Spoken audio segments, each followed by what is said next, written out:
Welcome, everybody.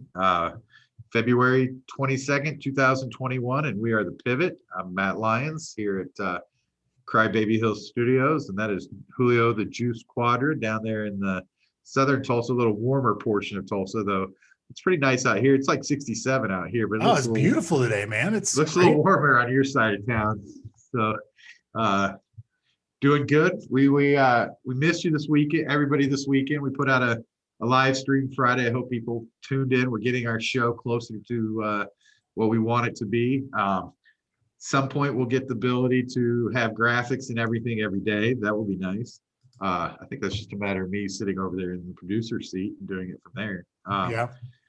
But we're working on it. How's DK life, or how's daily fantasy life in general? Man, I mean, I think like the last couple of weeks have just been really rough. I mean, like, was it Saturday? I was kind of doing a bunch of stuff, and Steph Curry got ruled out during the warmups. So like 2 minutes after lock, he's like, I don't feel good. I'm not going to play. So that knocked out like 25% of lineups that night. It's been crazy, difference. Man. It's been crazy this year. Like just so like one major. Sorry to interrupt, but one major difference between the NBA and the NFL is the fact that we can have just flat out superstars 2 minutes for the game say they're not playing, and it's not a big deal. You know, luckily that doesn't happen much in the NFL. I mean, it has happened, but happens pretty nightly on the DK front.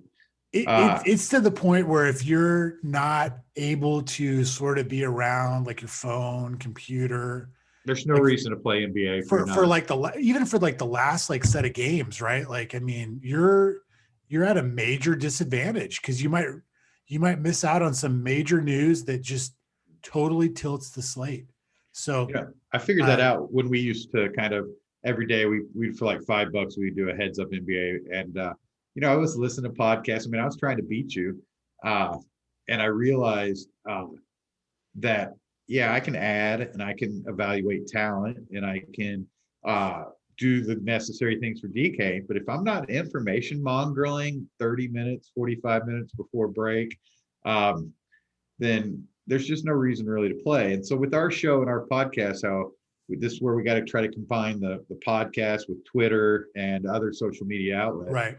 So that you can see what information we're using and what we're playing in order to try to help steer things along. I gave up. I play your lineups now, you know that. And it's not because I don't think I can evaluate talent or give some insight on a good play here or there, but it's just because you have access and the resources on information that I don't have. And I think you lock your kids in a closet at 4:45 and don't let them out till 6:15. And for some reason, that's just it's a tough part of the day for everybody, and that's what makes NBA the hardest. It really is. And not to get off too much of a tangent here, but it's not even just like the initial lock. It's like the second slate of games because the teams don't like give you all the information.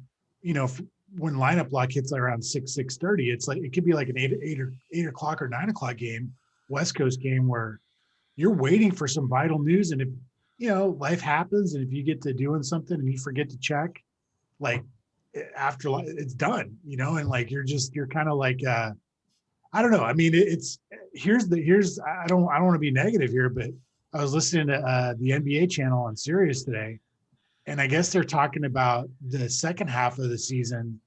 Teams are going to be playing like 5 games in 7 nights, like back to back games to make up for a lot of these lost games. So it's only going to get worse. I mean, that's crazy to hear that. So this year is just, I mean, obviously it's skill, knowing the players, but it's also like just being able to access the information and, you know, and just be able to pivot to it. So hopefully when we get going with Twitter and everything, like we'll be able to really dial that in. We're at 4:30 now, Central Standard Time. Tipping off at 7 p.m. is the first game, and that's Chicago at Houston. It looks like on the injury front right now that Oladipo's out, and Christian Wood remains out, and Cousins is out. So a big bulk of Houston's, I would say, talent is Did you out. hear what happened with Cousins? No. So over the weekend, they guaranteed his contract. And then like the next day, they said they were going to be parting ways mutually. So, I mean, you can't make this stuff up, dude. So basically, like, there was some debate on whether he would play 20 minutes tonight, whether it be a dress rehearsal for a trade. But luckily, for us, oh man, dude, I wasn't even recording lines. oh, it says recording. Oh yeah. Sorry. Okay. Man, that kind of Peek behind the curtain. We have done shows that we have not recorded before. It's like the worst. That's the worst feeling. But no, but so like Cousins, basically the news is that they're not going to play him tonight. So that's good. I mean, that's good for us that we know that we have that information right now. But yeah, this game is I like this game, dude. I mean, it's the Bulls Rockets 226. Rockets are a 1 point underdog at home. So, I mean, this is a close game. We know the Bulls don't like to play defense. Rockets have been better defensively as of late. But, I mean, there's some really nice pieces in this game. You got Zach LaVine. Quickly, on the Bulls side, I'm showing Marketing out, Porter Jr. out, Hutchinson out. Those guys have been out. Nobody knew. Yeah, sorry. I just wanted to add No. I'm glad you Chicago. We're starting on the Houston side. Yeah, let's go with Houston. Let me pull up my stuff here.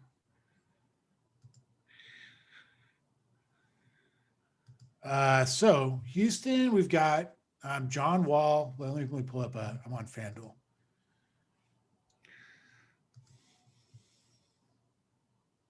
Did you get to watch any games last night? Yeah, I'm having problems. I'm having problems with my my package. In fact, after we get done with this, I'm going to call Cox and find out why my NBA package isn't working. What was the? I watched the ESPN. Whatever. What was the? So that's a tough question for a guy like me. I can't remember what I watched. Well, no, there was. I paid attention to the Minnesota game.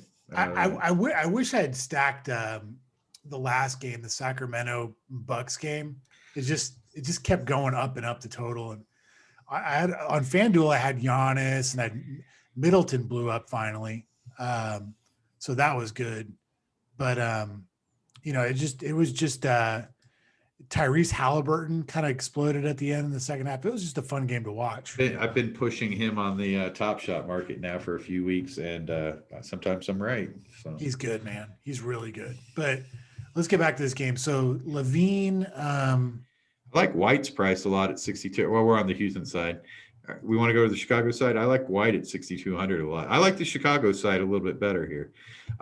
For some reason, for the Rockets, other than Wall, I don't know if we know what we're getting. I mean, Gordon at 6,300 seems a little steep. What do you think on that?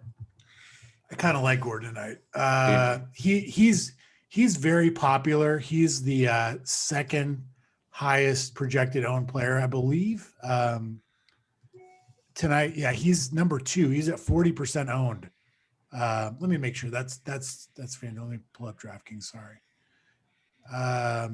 He's fourth highest owned, so he's 24. That's fairly high on a 6-game slate. Wouldn't say that's crazy. Gordon. What's that? Is that Gordon you said? Yeah, Gordon. Yeah. That's shot volume, right? I mean, he's just going to take a lot of shots tonight. Yeah, that's just because Oladipo's out, Cousins is out, a lot of their firepower is out. So like he's a scorer. So that's where they're going with that. I don't mind him. Eric Gordon's one of those dudes that he either shoots really well or he doesn't. If I remember I just correct, think at 6,300, it's hard for him to pay off. I don't feel like there's a lot of meat there, to use another DK term. Let's see what he's been doing recently. You're going to read out. I like doing this from time to time, but he's at 26, 40, 26, 30, 40, 31, 35, 30. So to me, that seems like a cash play, Yeah, he has a great floor. Good floor. not real huge ceiling at that price. Maybe I'm wrong because of the Chicago matchup, but I don't know. I'm like I don't you. love him tonight. I I don't like love him Gordon. either. I don't love him either. I'm not anti-Gordon. I just at 6,300, I think it's tough for him to pay that off. Like if we flip over to the other side, I think White at 6,200. I don't know. Run his comparables. Yeah, he's been really bad lately, but he's a guy that can catch fire, right? So, let's see. Last game he was 6 of 14, 32 points, 24, 20, 38, 29, 46. So a little bit more volatile, right? But a little more upside, maybe just a little more upside. I Yeah. don't know. I'd say more ways to get there, possibly. Yeah. I'm not trying to force White down our throat. I'm not even saying we play him tonight. He's a fair comparable here for what you're getting in Gordon. I agree. I think like they're both in equally good spots. I just don't think that I love either one of them, but I will say this. Other than the top, like say 3 or 4 or 5 guys, like you got Beal, Levine, Mitchell, Shea Gilgeous, Booker, and then Rozier, they're all above 8K. So there's kind of a big drop off after those dudes. So you got to kind of decide, are you going to be paying up at the shooting guard spot? Or are you going to be paying sort of down? I guess if you're one of these middle guys, if you're going to go with the middle guy, the Chicago-Houston game is probably mathematically the proper game to be in, right? So, yeah. What about like Williams, a rookie? Let's talk about some of these rookies since we got top shots is all the rage right now, and rookies and talk. We've got a rookie in Williams who plays a lot for Chicago at 5,100. Any analysis on him tonight? I like Patrick Williams as a prospect. He's out of Florida State, good athlete, real springy, real active, which I like those kind of guys. He doesn't just run up and down the court. He gets involved. Let's look at his sort of minutes. Minutes in the low to high 20s, borderline 30 minutes at 5.1. I don't mind that. He's gotten 29, 13, 28, and 20 last few games. 5K is starting to That's get a little more, isn't it? Yeah. For that production, 5K seems fine. I just kind of wanted to focus a little bit on some rookies because we got on the Houston side, we got another one in Tate at 5,900. A guy a lot of people have never heard of, may not even realize he's a rookie in the league. What do you know about Tate? How's he compare with Williams? He's also like, the interesting thing about Tate is he's not that tall. I want to say he's like 6'6", 6'7", but they play him at the center spot when they don't have anybody. Yeah. They definitely will let him guard a big for sure. Yeah. And so you kind of like that because guys playing the 5 spot, they typically are the ones that get access to the rebounds, maybe some blocks. They can work a little bit down low. I've watched this kid play a little bit and I really like his game. He's very, very active. So I don't mind him. He worked himself into a starting slot in the NBA. So yeah. He's at 38, 36, 17, 29. He's got a ceiling for sure. I wish, I don't know if we've got the Tucker news. Do you have any PJ Tucker news? I do not see any mark by his name. Yeah, I think he's back tonight.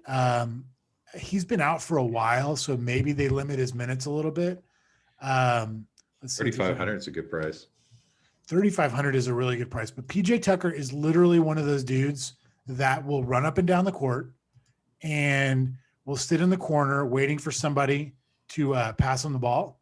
And if he gets a corner shot, he'll hit it, or he'll do virtually nothing.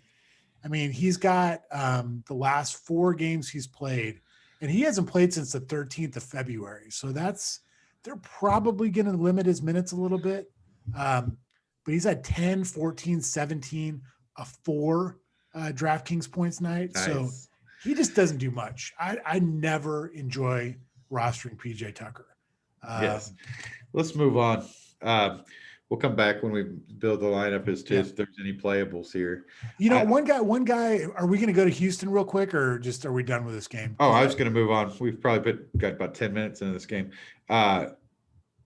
What about? Go ahead though. I'm I was just here going for to say you. David Nwaba, I think, is kind of interesting tonight at small forward. He's a 5,100, I believe, or no, 4,600. 4,600. Yeah. And, he's a guy kind of like Jayshawn Tate that when he gets minutes, he can sort of stuff the stat sheet. He can get you assists, blocks, He's been steals. in playing a lot of heads up this year. He's been a very common rostered heads up play. Yeah. He's just a very solid guy that's going to get you some points.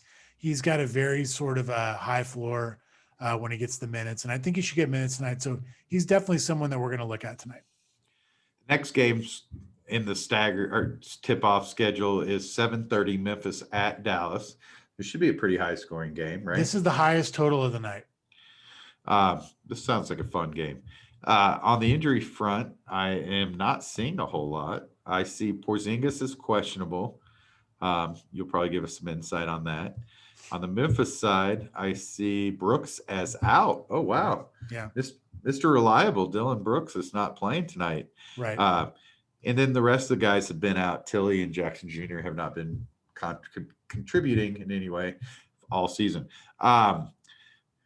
So let you in on a talk I had today. We were discussing Ja Morant, and I know you're a big Grizzlies fan. And I'm a little not as bright-eyed and bushy-tailed about Ja Morant's future as everybody is. I'm starting to get a little bit concerned.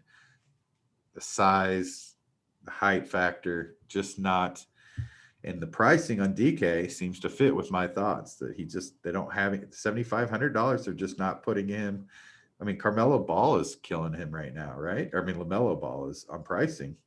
Yeah, no, I mean, he is taking a step back. I mean, last year he was. I'm glad you said that. I'm glad you agree with that because I, as you know, sorry to interrupt. Top Shots, physical card collecting, we're both into it to some degree, not as much as a lot of people we know, but we're big fans of all of that. And Ja Morant is a huge name right now because that's the draft class that's correlating with a lot of this coming out.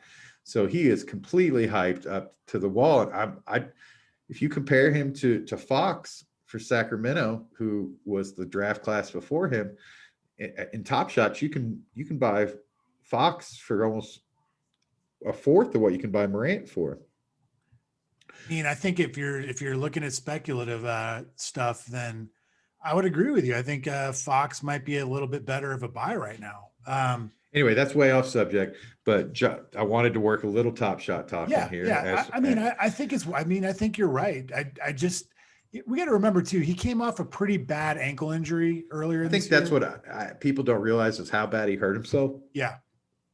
I wonder if they brought him back a little too soon. I was going to say the explosiveness factor is what I'm more worried about.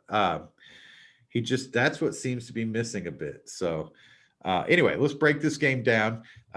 We talked about the injuries. Let's start off with Memphis. Ja 7,500. I mean, that's if you're going to play Ja tonight against Dallas at 7,500 is optimal spot, right? I feel like I feel like, and it's mainly me, but I feel like I've been on Ja a lot, and he doesn't really get us there. I love it. This is a new realization after just physically watching games that there's a little something different about this Ja than last year's. Right. Yeah, I agree. I'm with you. Anyway, with that said, I wouldn't be shocked if he's not a popular play tonight. I wouldn't be shocked if he scores 50, which he's going to need to kind of pay off tonight, or 45, but I don't see him scoring 70, right? No, I don't. I mean, he's fairly popular. He's probably in the top 20 in terms of popularity tonight. I think it's just his price tag. I mean, it's still, fairly, he's fairly priced. So I think that's what's drawing people. And I think people are kind of like with you. They're waiting for that explosion to happen. And maybe it's just not going to happen right now, so tonight's game televised. I believe it is. Well, if it's going to happen, it's going to happen tonight. So tonight it's not televised. It's not televised. So what about some of the other plays based off Brooks being out? I mean, with Allen and Melton being less than 5,300, they're 52, 55,000 each. Are those guys that we would look at in a pace-up game? I mean, so here's a guy that, you and I have brought up a bunch.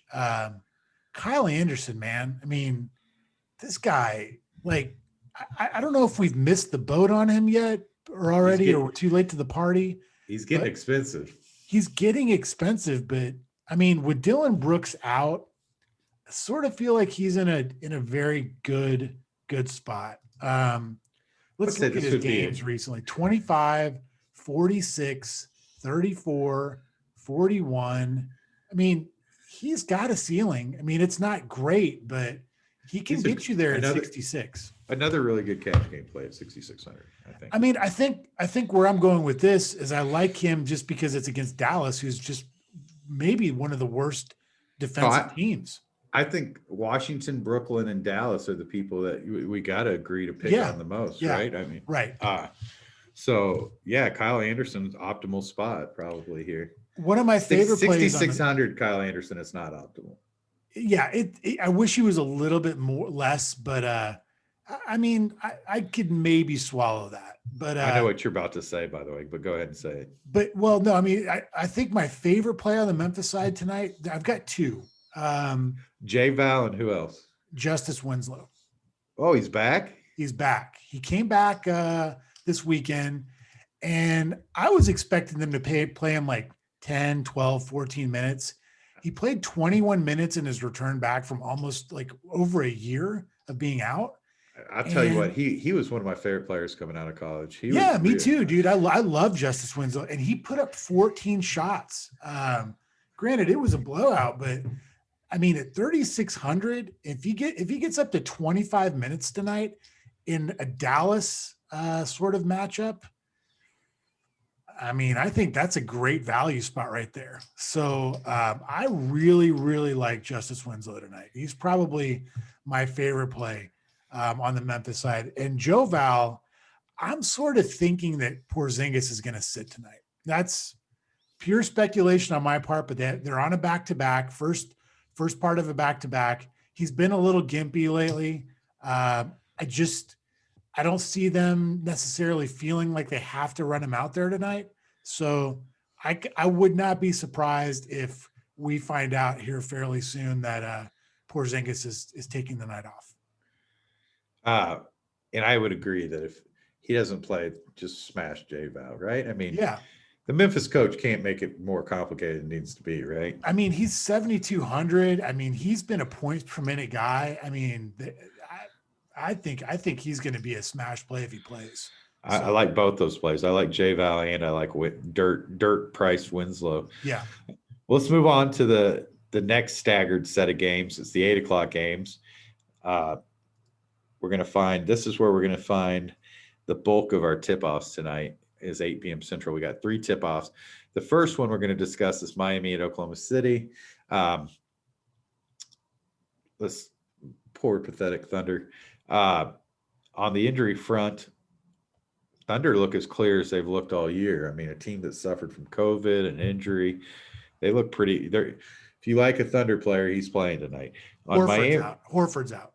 Why are they not showing that on? Oh, now I see it. Horford is out. Yeah. I apologize. Okay. It's just they have not been playing him on back-to-backs. It's not that he's injured. They're just not playing him back-to-backs this year. On Miami, we've got red. I mean, this team is every time we look at Miami, there's just red everywhere. Dragic is out. Hero's questionable. Vincent is questionable. Bradley remains out. Vincent is questionable.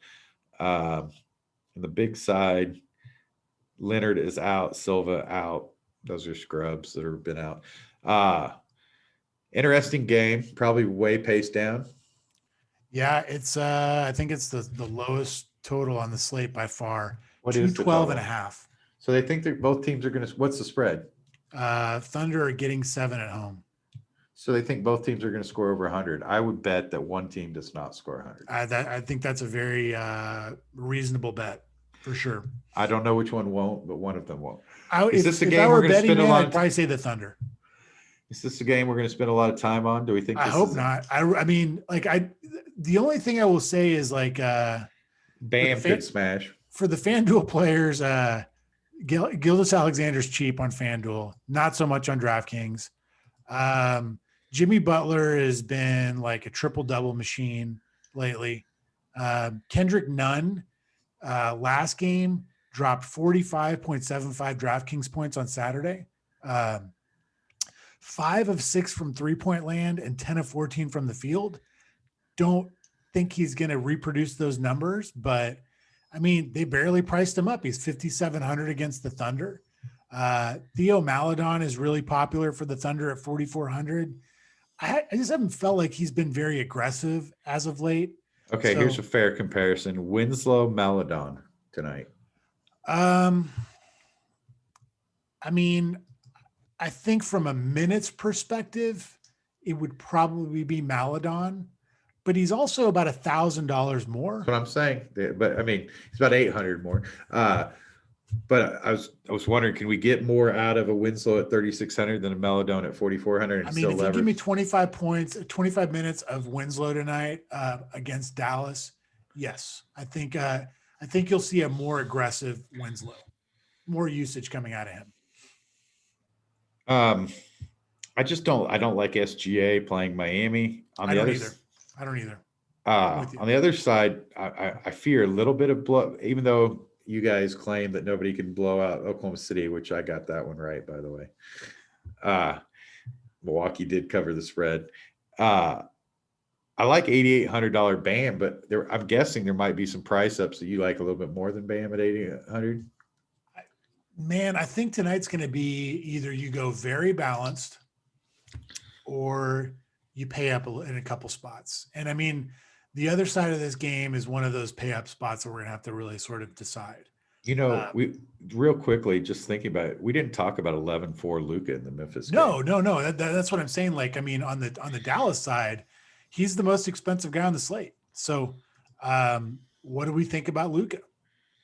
That's really expensive. That's real expensive. I kind of like Bam at 8,800 better than Luka at 11-4. I mean, Luka's last 3 games have been 66, 80, and 64. That's so gross. He's pretty consistently putting up nasty numbers, huh? Now, here's the thing. Dallas has not played since Valentine's Day. So, is that really the case? I had no idea. Yeah, they had a little bit of COVID stuff happening. So plus all the weather that was happening in down in Texas. It's a big game for Luka. They had some games canceled, I think. I think it was in fact, now that I think about it, I'm not sure if it was COVID more it was like the weather that was going on down in Texas. Luka put I know that they canceled a couple of Texas games. Luka puts up big numbers tonight. I mean, I know you didn't need to come on our podcast and watch 20 minutes of me talking to hear that, but I think that definitely is happening tonight, correct? Yeah. Yes. I mean, but okay. The other spend up really that we have to think about on the slate is LeBron James without Anthony Davis going up against Washington. I should clarify. I'm not saying play Luka. I'm saying if we're betting overs, we should bet overs on Luka. I think anytime someone's 11-4, it's hard to get in your lineup. Yeah. And I mean, Memphis has not been that great defensively. So, and John Morant, as good as he is or has been, he is not known for his defense. So, I mean, yeah, I think I can almost see, I don't know if they'll do this, but I could see them putting a little bit of Winslow on Luka, which I think will be an interesting matchup. That would actually be interesting. Okay, well, we talked about a little bit of Miami, Oklahoma City. Let's just skip over it. If we like anybody in that play, we'll play them in the build. Let's head over to the second of the 8 p.m. games. That's Portland at Phoenix. On the injury front, not seeing a lot on the Portland side. In fact, it looks really clean unless I missed something. The Blazers side, McCollum remains out. Giles is out. Collins remains out. Nurkic remains out. Other than that, pretty good to go. What's the point total? We got kind of 2 different teams here. And Phoenix has been playing great, right? Oh, man, they've been really good. Chris Paul's been playing as well as Chris Paul can play. I mean, I think we're seeing not only a resurgence in LeBron, but I feel like Chris Paul's playing some of his best basketball. I agree. I mean, I think I'm not even a huge fan. I'll just say it. I'm not a fan. Never been a real fan of Chris Paul's, but he's playing great. So he's one of my least favorite NBA players of all time. Like, I mean, just on a personal level, I can't stand Chris Paul. but he's playing great. Okay. So last game he had 29 DraftKings points. However, the Suns like blew Memphis out. I mean, they were up by like 30 after like the first quarter. They're just playing so good. That They're game was playing. just never in doubt. So he only played 22 minutes. The games before that, he played 31, 35, and 28. Didn't he have a 15-19 game at some point? Yeah, he had 56 and a half DraftKings points, 48 and 37. And then 47 and 49 before that. He's just been playing really well. And I mean, I think it's 7-8. Like that's fair price. He's very attractively priced for me tonight. Okay, so that's a great comparison. Ja Morant 7,500, Chris Paul 7,800. I mean, to me, it's a no-brainer. But here's the thing. Nobody likes to play Chris Paul for whatever reason. He's never highly owned. No, he's never highly owned. And I mean, I don't know. I really, really like, I'm looking here on the ownership. So just to put it in perspective, Ja Morant's 15% projected ownership. Chris Paul's 13, so not a huge difference, but Chris Paul is projected for a little bit, just one or two more DraftKings points, but I don't know. I just feel like he's in a much better spot. He's a much safer play, it feels like. I think I would agree with that. And I think he'll enjoy playing against Dame tonight. Now, on that side of the ball, Dame is almost 11,000 at 10-9, but I mean, he's doing everything in his power to earn those prices, right? I mean, man, he is. He's been on Did you watch him in the Oklahoma City game the other night? I did. He looked fantastic. I mean, it was like Oklahoma City came back and took the lead, and then Dame was like, "No, I'm done. Like, this game is over because I say it's over." And he just scored like 10 straight points, and it was literally done. Just when he gets in that zone, he doesn't miss. It's hard to stop. Oh man, it was amazing. I was like, "Oh my God, the Thunder are going to pull this out." And then he just went on a run individually. Any other great plays in this game that you see? Robert Covington, not that I'm going to play him, but he is way priced up now. I was going to say 6,500 Robert Covington is definitely a record. He's been doing really well, though. I mean, he's been playing great. I mean, he's been in the 30s basically for 4 straight games. Yeah. I think that has something to do with the fact Harry Giles is out there playing a more power forward, maybe a little bit of even center.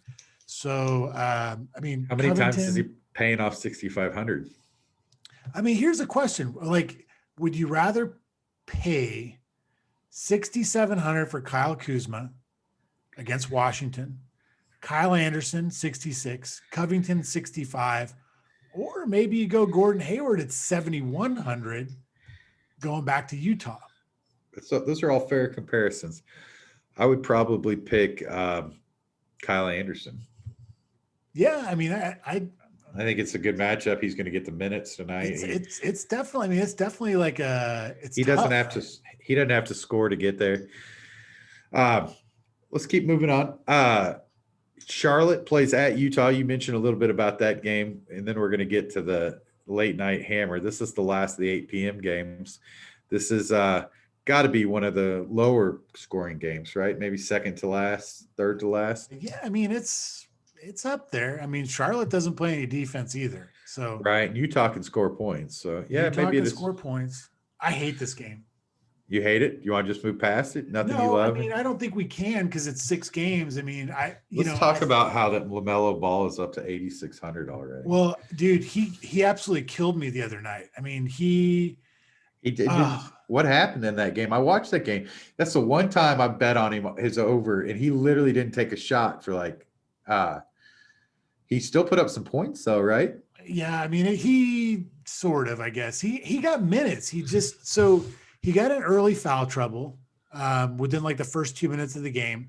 Then he sort of got injured, and then he came back, but he was so tentative that game. I mean, he just didn't look good. He looked like he was a little bit. The first time all year, though, right? Yeah. Yeah. He just looked like maybe he got a little injured and got a little spooked.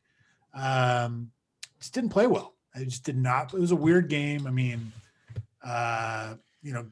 What do you Steph think? Curry gets ruled out at line at lock, and it was just weird. It was a weird game. Like Golden State played bad, Charlotte played bad, and they still won somehow. It was a weird game. Charlotte like hit a last second shot. Rozier's been playing really well. God, Rozier's been so good.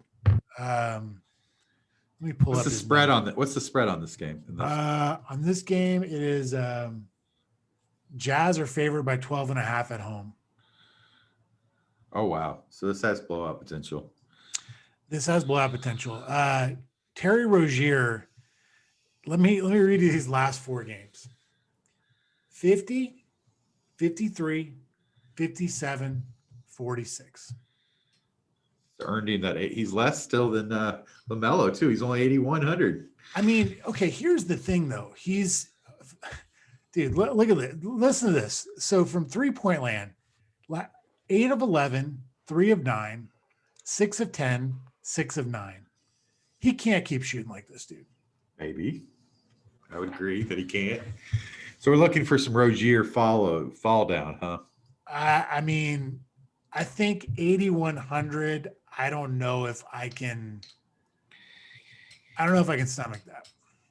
You mentioned liking Hayward at 7,100 coming back and playing against the Jazz in Utah. Yeah, I really sort of like that play sneaky.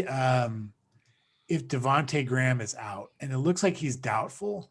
He is questionable. I don't know if I mentioned the injuries. Utah looks clean as can be. Yeah. The Martin brothers remain out. Is it both Martins or just one Martin? I think it's one. One Martin is out. Luckily, there's another one to replace him. Graham is questionable. If Graham is questionable, and this is a high-scoring game, then it's Rozier bell time. Or ball time. I mean, like that. That's the thing. Like, there's been like with Graham being out. I mean, Rozier's getting all the minutes he can handle. He's playing a lot. There's no doubt about that. Every time I watch a Charlotte game, he's in the game. He's been in the 40s 3 straight games in minutes. Might be chasing some Rozier. What about on the Utah side? Do we like anything on the Mitchell is way up at 8,700 tonight.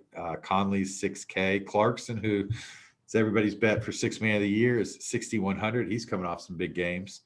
Bogdanovich 5,300, O'Neal 4,500, Gobert 7,400. I kind of like Gobert. 7,400 Gobert's not bad, right? I love Gobert at 7,400. I mean, like he's one of my favorite centers tonight. This dude just, I mean, he's like perpetually in the 7Ks, like the mid to low 7Ks, and he gets you like 40 points, like clockwork. You know, like I just don't know why they're not going to put him up to like 8K and kind of make you think about it. You know. I really like him tonight. I really, really like him tonight. He's one of my favorite centers on the board. I like Donovan Mitchell too, man. I feel like Donovan Mitchell is getting to the sort of back to the bubble Donovan Mitchell. You know, when him and Murray were kind of going at it. I mean, against the Clippers, he's had 55 and 52 DraftKings points his last 2 outings. So he's paying off that price. He's shooting the ball a lot more.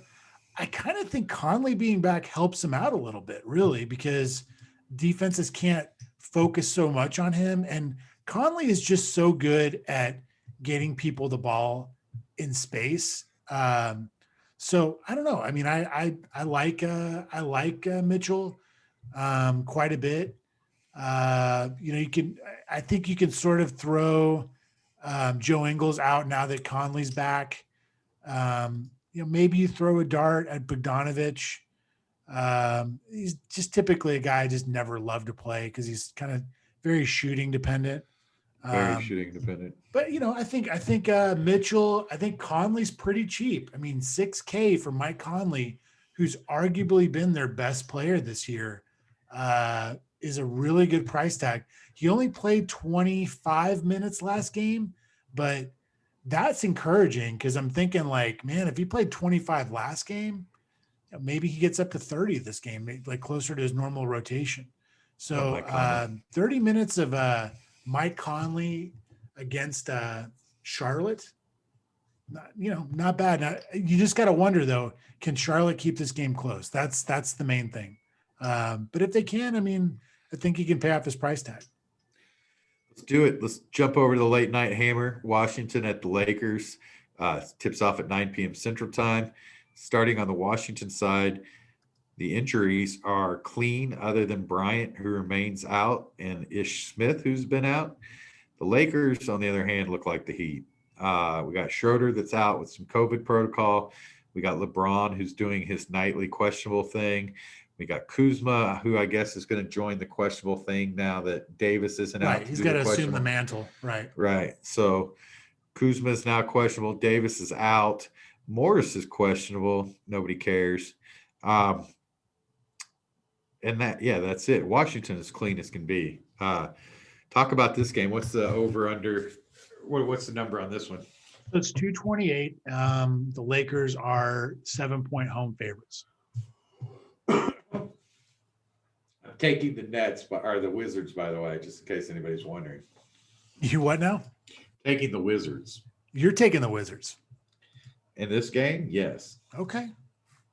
You don't like the Wizards? Well, I mean, you're not talking straight up. You're talking with the points, correct? No, I want the points. Okay. Sure. Okay. Yeah. I mean, I think, I can see that. I can see the Wizards keeping this close. I'm not money lining the Wizards on the road at the Lake. That's why I kind of got a little bit surprised. I was like, wow, okay, that's bold.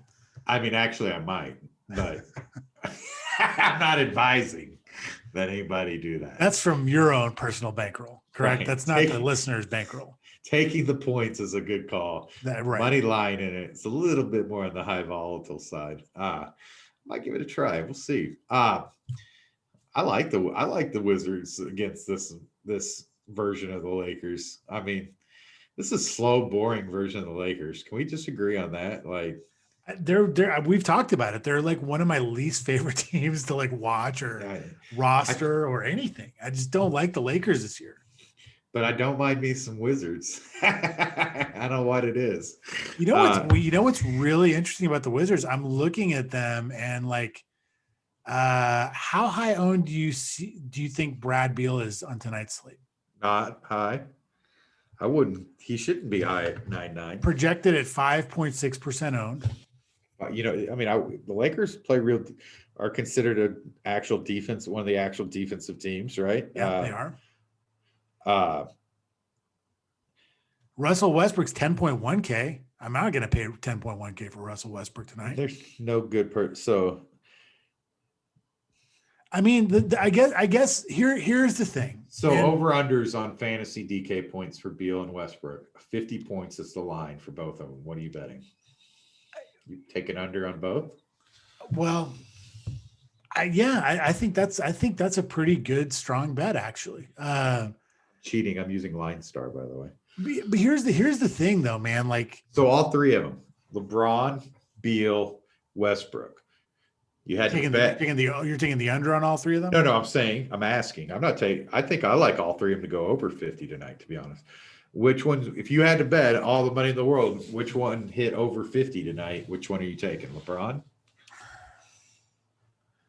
So I've been very introspective the last couple of days because we've been on a very sort of I've been on a sort of a cold streak, right? Last couple of weeks. I didn't see it. And I've been trying to think, like, what is it that I see that I'm sort of not, I don't know, where maybe I'm missing something. And you brought something up the other day. I think it was even during the live stream. Is that it's never a bad thing to fade the chalk. It gives you leverage. It does.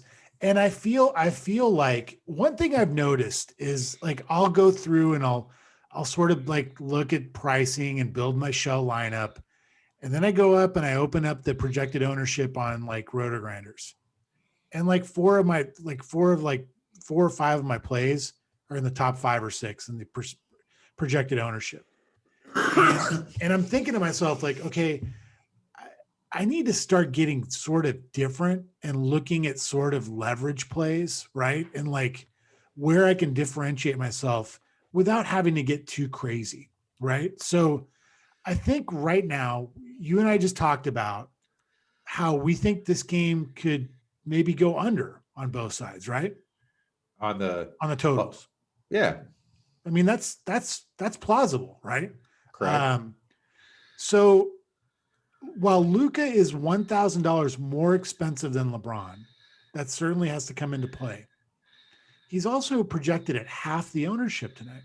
Yeah, and he's projected at 10 more points by certain devices that we use to project points. So I guess where I'm going with this is I take that back. He's projected 3 more points. Sorry. Okay, so but where I'm going with this is they have a high LeBron projection. Do we just go with 40%, which is essentially half the field, and hope that LeBron does what he's supposed to do, or maybe exceeds it a little bit? Or maybe he doesn't have the greatest game tonight. It's a little bit more low scoring, and Luka just goes off. Right.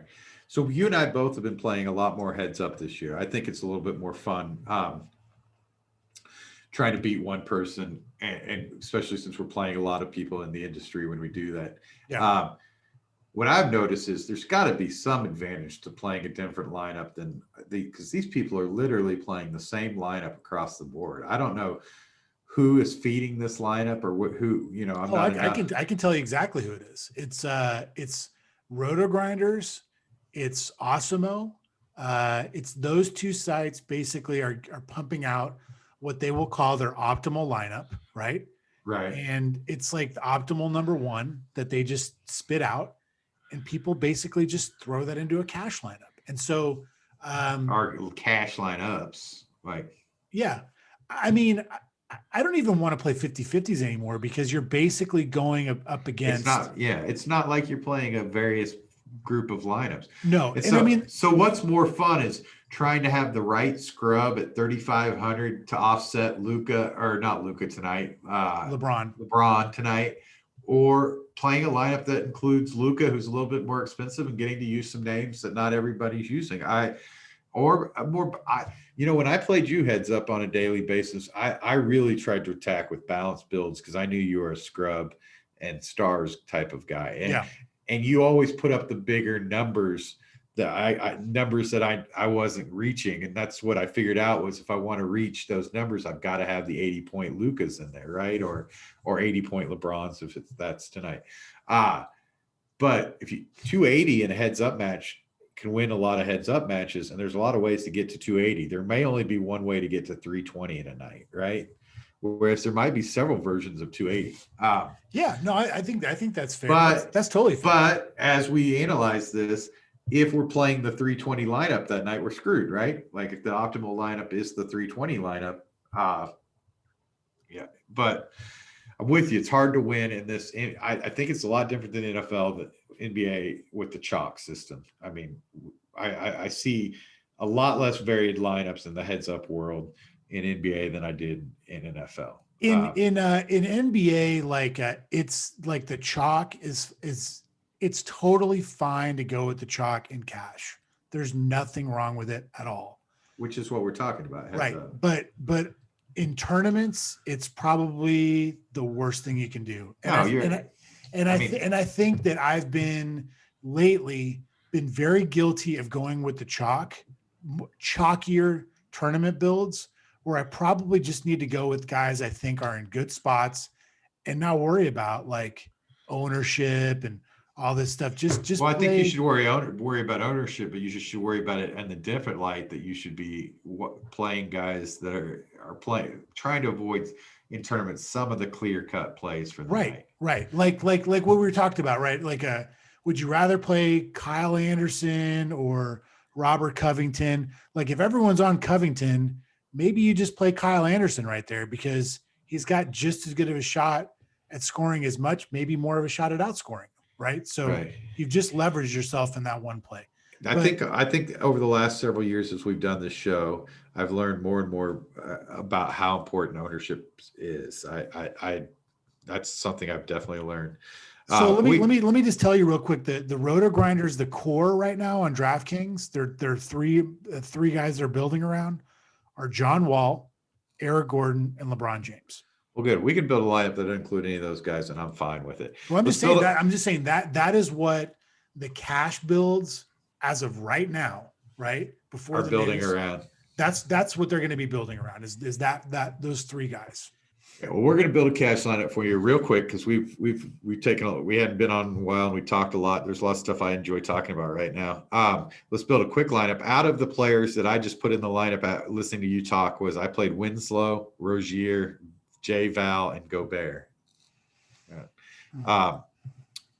That's kind of the core that I heard that we liked. But that doesn't include Luka.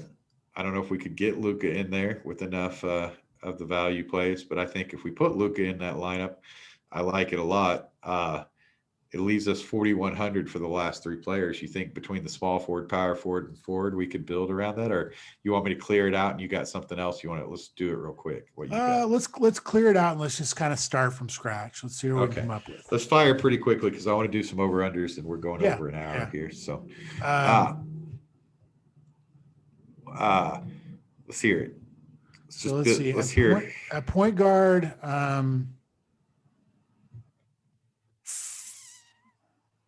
I mean, I really like Chris Paul tonight. Okay, I like it. Okay. Shooting guard. I'm going to go down to David Nwaba for Houston. Okay. Small forward. Justice Winslow. Okay. Power forward. I don't think I mentioned this guy, but he's been doing me right lately. Kelly Olynyk. Oh, wow. He's getting minutes. He's starting, I know. He really is. He's getting minutes, and he's doing stuff with them. Center spot? This is kind of where I think we could. I think J-Val. You know who else is in a great spot but has just been very disappointing recently is DeAndre Ayton. I mean, he's just not the main focus of that team. He's not. But it's like one of those deals. Like if he's ever going to just go off, you would think he would be tonight, but I think 6,900 Ayton. I mean, I think he can pay that real easily. Yeah, he really could, but I just don't trust him right now. So who do you want to play? I like J-Val. Yeah, let's go J-Val. Guard. We still have good.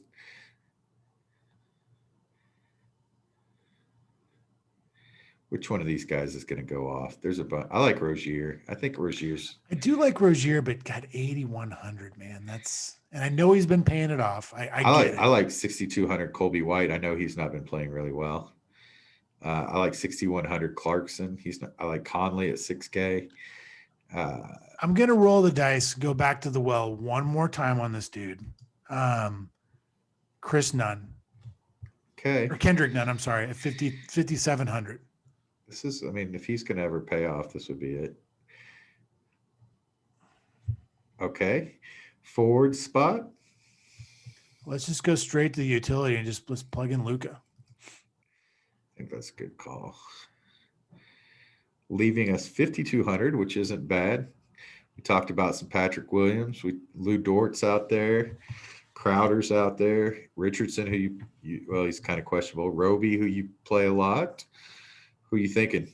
Roby's in a nice spot just because Horford is out, but I don't like the matchup against Bam.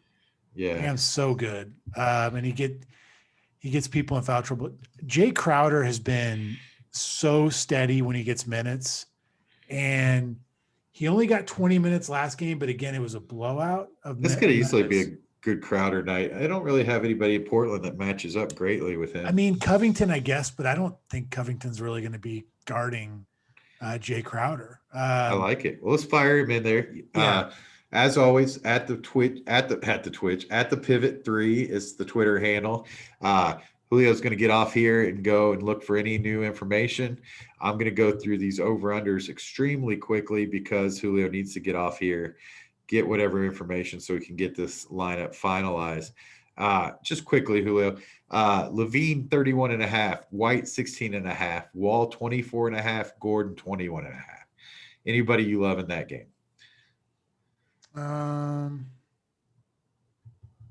What was Wall's number? It was 20 and a half. No, wait. 24 and a half. And what was Levine? 31 and a half. Jeez, man. Yeah, I don't really love anything there. Thunder Heat, Bam's 21 and a half, Butler's 21 and a half, and Shea Gilchrist Alexander's 20 and a half. I like Shea Gilgeous 20 and a half. I think that's the one thing I hate about my site is I would love to be able to bet Bam's rebounds tonight, right? Yeah. But Bam points I could care less about, right? Right. What were you going to say? SGA? No, I just like SGA at 20 and a half. I think that's a good like number that he can get to. He needs that number. Yeah. Okay, Jaws 21.5, Val's 15.5. That's the only two in that game. I mean, I like Joe Val at 15. I do too. If he doesn't get in foul trouble, I think he covers that. Yeah, I agree. Lillard's 31 and a half, Trent's 18 and a half, Booker's 25 and a half, and Chris Paul's 19 and a half. I like Chris Paul at 19 and a half, kind of. It's the hard part with that is a big Chris Paul game may include him scoring 16 points, right? That's true. That's true. So I'm gonna. I think I just like it though because Dame doesn't play any defense, and I think like he'll get more shots. I think Chris Paul gets up for these kind of matchups too, just so he can kind of prove to the young guys he still has it.